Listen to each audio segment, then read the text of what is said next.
Hi friends, welcome back to my channel. இன்றைக்கி நம்ம இந்த வீடியோவில் நம்மளோட கார்டனில் வாழைப்பூ வந்து உதிர்ந்துக்கிட்டே இருந்துச்சு. அதை கட் பண்ணி பொரியல் பண்ண போகிறோம். அதோட சுண்டைக்காயும் நிறைய இருந்தது, அப்புறம் கத்திரிக்காய் இருந்தது. இதெல்லாம் சேர்த்து நம்மளோட கார்டனில் என்னென்ன கிடைச்சதோ அதெல்லாம் சேர்த்து இன்றைக்கி ஒரு குழம்பு தான் இன்றைக்கி வச்சுருக்கோம். அப்புறம் என்னென்னு பார்த்திங்கன்னா, இன்றைக்கி கார்டன்லேயே இன்றைக்கி நம்ம சமையல் பண்ணியிருக்கோம்.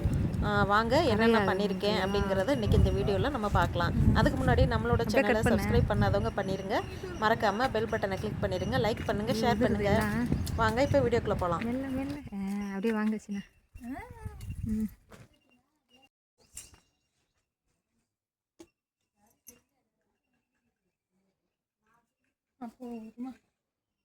நீங்கள் போய் அல்லப்பழ எவ்வளோ பெரிய வாழைப்பூ, ஒரு எறும்பு அதை விட இருக்குது.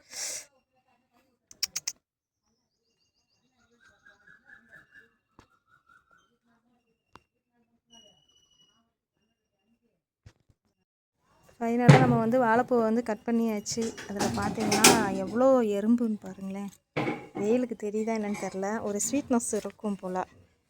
இங்கே பாருங்கள் எவ்வளோ எறும்பு முக்கியதுன்னு. அதனால் இதை வந்து கட் பண்ணிவிட்டு கொஞ்சம் நேரம் வெயிலே வச்சிடலாம். வெயிட் போட்டோம்னா 2 கிலோவுக்கு மேலே தான் வரும் பூ, அவ்வளோ வெயிட்டாக இருக்குது.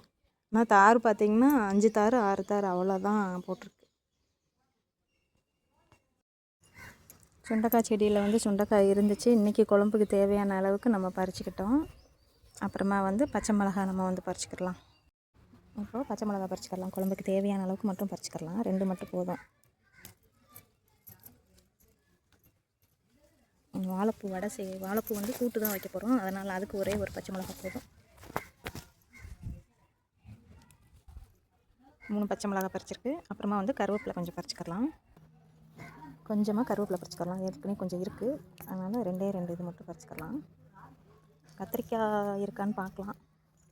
கத்திரிக்காய் வந்து இதை வந்து பழுக்க விட்டுச்சு, விதைக்காக இதை அப்படி பழுக்க விட்டுச்சு. வேறு செடியில் இருக்கா என்னென்னு பார்த்துக்கிறோம்.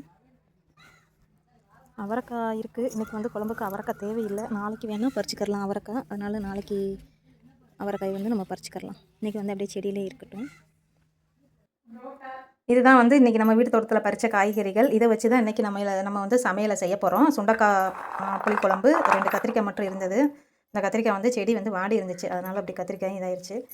3 பச்சை மிளகா, ஒரு வாழைப்பூ வந்து பாதி மட்டும்தான் நான் ஆஞ்சு வச்சுருக்கேன். ஏன்னா இவ்வளோது போதும் இன்றைக்கி. வாழைக்கான்னு சொல்லியிருப்பேன். வாழைப்பூ வந்து கூட்டு தான் வைக்க போகிறேன், பாசிப்பருப்பு போட்டு. அதனால் இந்தளவுக்கு போதும். இது வந்து வடை சூட வச்சுக்கிறோம். இன்னொரு நாளைக்கு வந்து வடை சுட்டுக்கிறோன்றதுக்காக நம்ம இதை வந்து ஆயாமல் வச்சுருக்கேன். இன்னொரு நாள் வந்து ஆஞ்சி நம்ம வடை சுட்டுக்குருவோம். இது வாங்க இன்றைக்கி நான் குழம்பு செய்கிறதுக்கு தேவையான காய்கறிகள் நம்ம வீட்டு தோட்டத்துலேருந்து பறித்தது. இன்றைக்கி சமையலும் பார்த்திங்கன்னா வீட்டு தோட்டத்தில் தான் செய்ய போகிறோம். இன்றைக்கி வந்து நம்ம தோட்டத்தில் தான் இன்றைக்கி நம்ம சமைக்க போகிறோம்னு சொல்லியிருந்தோம். பாருங்கன்னா சாப்பாடு வைக்கிற பாத்திரம் தான் இது. இது எதுக்காக நான் மண்ணை தடவி வச்சுருக்கேன்னா, நம்ம அடுப்பில் வைக்கும்போது பாத்திரம் ஃபுல்லாக வந்து கரியாக இருக்கும்.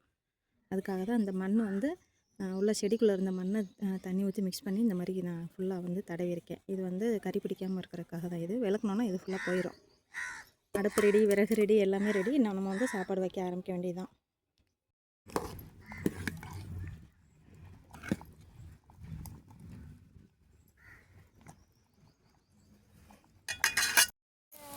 பச்சை சுண்டைக்காய் குழம்பு வைக்க போகிறோம். வெங்காயம் தக்காளியெல்லாம் போட்டு வதக்க தான் போகிறோம். வெள்ளைப்பூடு போட்டாச்சு, கடுகு போட்டு தாளிச்சிருக்கோம், பச்சை மிளகா போட்டிருக்கோம், கருவேப்பிலை போட்டிருக்கோம். அதோடு இப்போ வந்து தக்காளி சேர்த்துக்கிடலாம் தேவையான அளவுக்கு.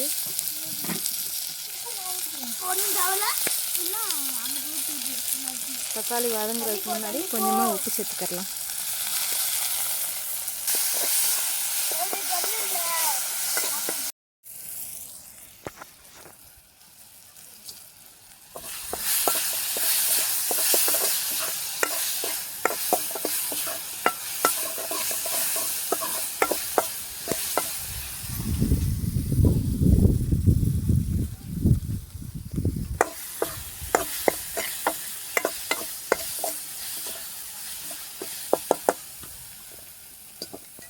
இப்போ வந்து கட் பண்ணி வச்சுருக்கிற சுண்டைக்காயை இதில் சேர்த்துக்கலாம். சுண்டைக்காய் தட்டி நான் மோரில் கொஞ்சம் நேரம் ஊற போட்டு வச்சுருந்தேன்.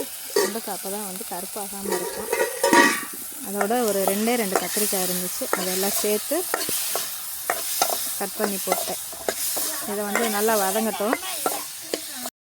வதங்கிருச்சு. இதில் வந்து நான் வெங்காயத்தை வந்து சின்ன வெங்காயத்தை அரைச்சி நான் ஊற்றிருக்கேன். அது நல்லா வதங்கிருச்சு. அதுக்கப்புறமா வந்து மசால் பொடி, மல்லித்தூள், குழம்பு பொடி, மிளகாத்தூள், கொஞ்சமாக மஞ்சத்தூள், இதிலே கொஞ்சமாக பெருங்காயமும் சேர்த்துருக்கேன். இது எல்லாத்தையும் நம்ம சேர்த்துக்கலாம். கிண்டு. மசால் பொடி நல்லா வதங்கின பின்னாடி கொஞ்சமாக தண்ணி சேர்த்துக்கலாம்.